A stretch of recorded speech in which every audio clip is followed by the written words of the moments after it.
চেতলা অগ্রণী সুইমিং পুলে নেমে ডুবে মৃত্যু তরুণের। সোমবার সকালে সুইমিং পুলে সাঁতার কাটতে নামেন তরুণ। কিছুক্ষণ পরেই তাকে ডুবতে দেখেন বাকিরা। তারপরে দ্রুত উদ্ধার করে নিয়ে যাওয়া হয় এসএসকেএম হাসপাতালে। যদিও তাকে মৃত ঘোষণা করেছে ডাক্তাররা। কি করে তরুণ ডুবে গেলেন তা নিয়েও ধোঁয়াশা। ঘটনার তদন্ত শুরু করেছে পুলিশ। মৃত তরুণের নাম ঋত্বিক চক্রবর্তী।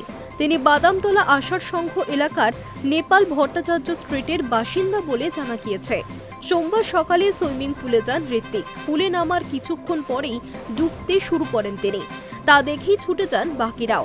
অচৈতন্য অবস্থায় তাকে উদ্ধার করে নিয়ে যাওয়া হয় এসএসকেএম হাসপাতালে। সেখানে তাকে মৃত বলে ঘোষণা করেন চিকিৎসকেরা। এবার প্রশ্ন উঠছে, কি করে মৃত্যু? কোনো শারীরিক অসুস্থতার জন্যই তার অঙ্গ কাজ করা বন্ধ করে দিয়েছিল, নাকি পিছনে অন্য কোনো কারণ রয়েছে তা খতিয়ে দেখা হচ্ছে। ঘটনার খবর পাওয়ার পর ঘটনাস্থলে পৌঁছয় পুলিশ। খতিয়ে দেখা হচ্ছে সিসিটিভি ফুটেজ। দেহ ময়না তদন্তে পাঠিয়ে অস্বাভাবিক মৃত্যুর মামলা দায়ের করে তদন্তে নেমেছে পুলিশ। High news network.